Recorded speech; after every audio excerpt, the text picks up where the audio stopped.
तीन सवाल मैं इस पैनल के सामने रखना चाहता हूं। पहला सवाल कि क्या स्थानीय निकाय चुनाव में जो नगर परिषद नगर पंचायत के जो चुनाव हुए उसमें हार के बाद महाराष्ट्र में अब महाविकास आघाड़ी यानी महाराष्ट्र विकास आघाड़ी आखिरी सांसें ले रही है, क्योंकि कांग्रेस पहले ही कह चुकी है कि अब आने वाले चुनाव में हम अकेले जाएंगे, अपने बलबूते पर चुनाव लड़ने की कोशिश करेंगे। दूसरा सवाल, क्या बीएमसी चुनाव में ठाकरे बंधु साथ आकर सियासत का आखिरी किला बचा पाएंगे? सिर्फ सियासत का किला नहीं तो ठाकरे का ब्रांड बचाने की भी उनकी क्या ये कोशिश रहेगी? और तीसरा सवाल, क्या नगर निगम चुनाव में बीजेपी शिवसेना ने एनसीपी को हानिकारक करार दे दिया है? क्योंकि नगर निगम चुनाव के बाद शिवसेना बीजेपी तो कह रही है हम साथ में चुनाव लड़ेंगे, लेकिन अजीत पवार को अभी भी साथ में लेने को तैयार नहीं है। तमाम सवाल है। शहजाद पूनावाला, भारी जीत हुई है। सबसे पहले बीजेपी को बधाई, 122 आपके नगराध्यक्ष चुनकर आए हैं और उसके साथ साथ हम देख रहे हैं कि 63% आपका स्ट्राइक रेट भी जो पार्षद चुने गए हैं नगर निगमों में वहां पर भी आपका देखा जाता है। एक बार फिर आपने कह दिया है कि बीजेपी ही नंबर 1 की पार्टी और बाय फार बाकी आपके सहयोगी दलों से भी नंबर 1 की पार्टी साफ नजर आती है। तो अब महानगर पालिका को लेकर शिंदे को साथ में लेंगे लेकिन एनसीपी को साथ में नहीं लेंगे, यह सब तैयारी है अपने बलबूते पर? सर्वप्रथम या ऐतिहासिक जनादेशाबद्दल महाराष्ट्राची महान जनतेला मी मनापासून धन्यवाद आणि आभार सांगू इच्छितो। उनको जनता को धन्यवाद करते हुए देखिए साहिल जी, एक बात स्पष्ट है कि जो एक वर्ष पहले विधानसभा के चुनाव में महाराष्ट्र की जनता ने नरेंद्र मोदी जी, देवेंद्र फडणवीस जी, टीम बीजेपी और टीम महायुति को जो आशीर्वाद दिया था, उसी आशीर्वाद को बरकरार रखते हुए 288 बॉडीज में से केवल बीजेपी को 45% बॉडीज जिता दी, महायुति को 75% बॉडीज जिता दी।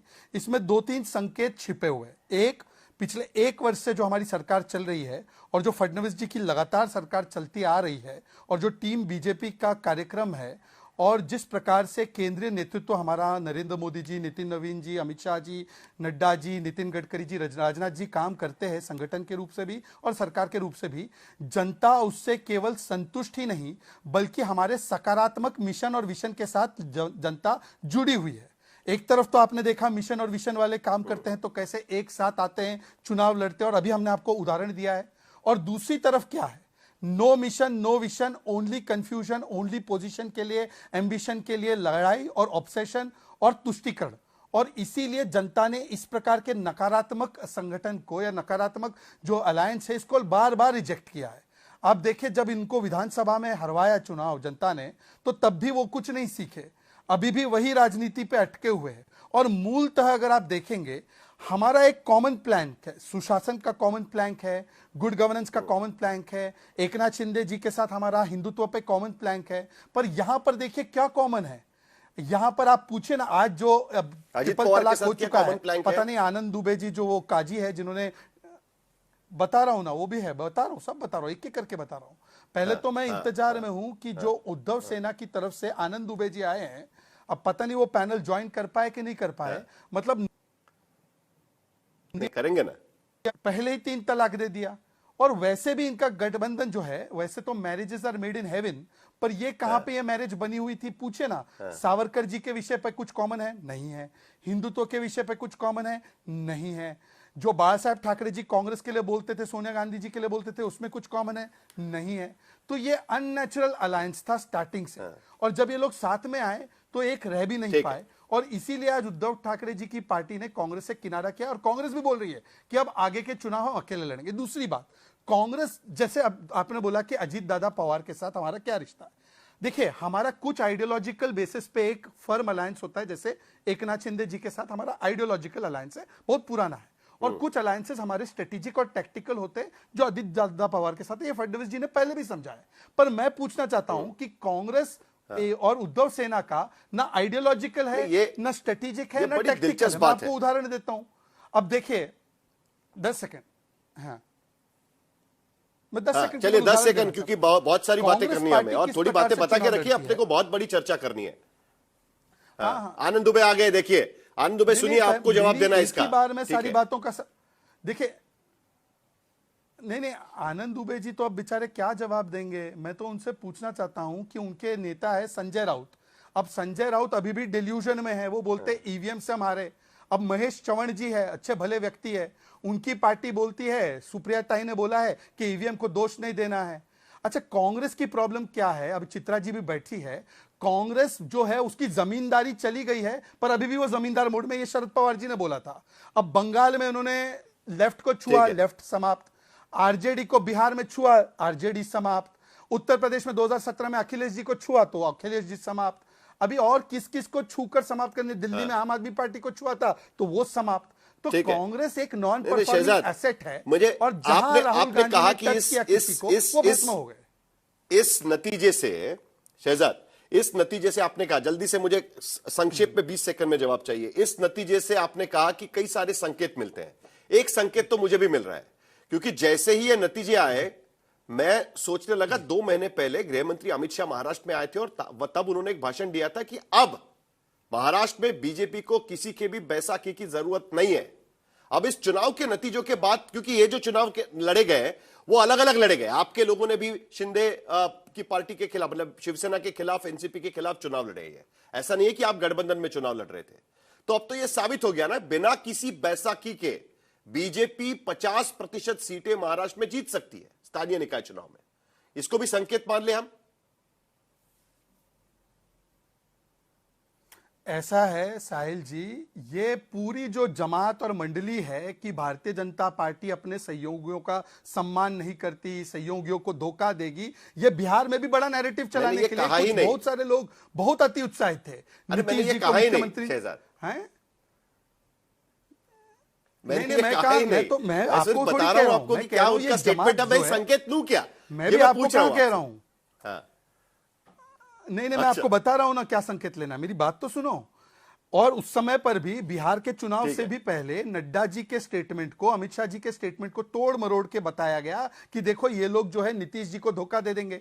अब नीतीश जी को एक नहीं 2-2 बार, जबकि हम बड़ी पार्टी, हमने मुख्यमंत्री बनाया। उसी तरीके से हम बैसाखी नहीं मानते अपने अलायंस पार्टनर को, हम सम्मान करते हैं हमारे अलायंस पार्टनर का।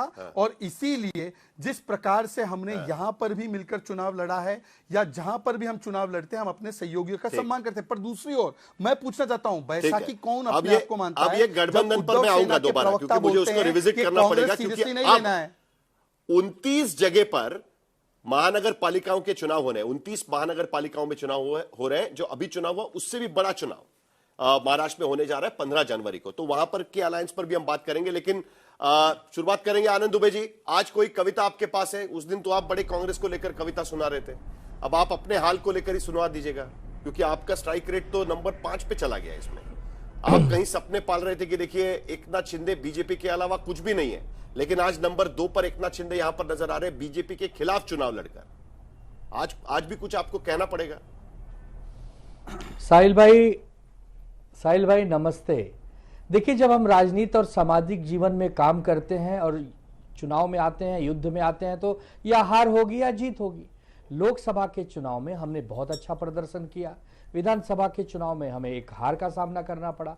ये स्थानीय निकाय के चुनाव थे, इनके मुद्दे अलग थे, इसमें हम हारे हैं। लेकिन मुंबई महानगर पालिका सहित जो 28 और महानगर पालिकाएं हैं, उसके मुद्दे अलग हैं, उसकी रणनीति अलग है, हमारे काम करने का तरीका अलग है।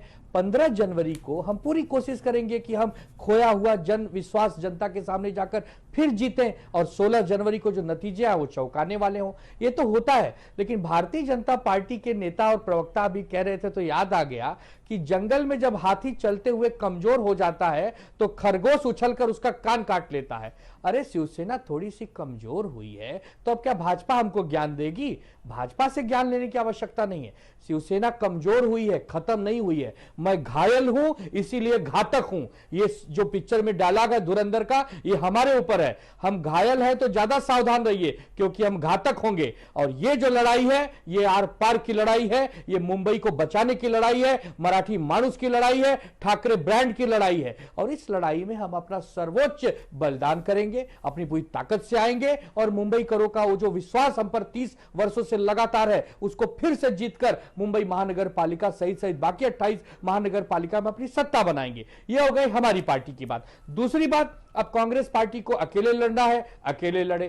कांग्रेस पार्टी मुंबई में एक टूरिस्ट है, एक पर्यटक है। आओ, घूमो, टहलो, चाय पानी करो, प्रचार करो, चुनाव हारो और दिल्ली जाओ।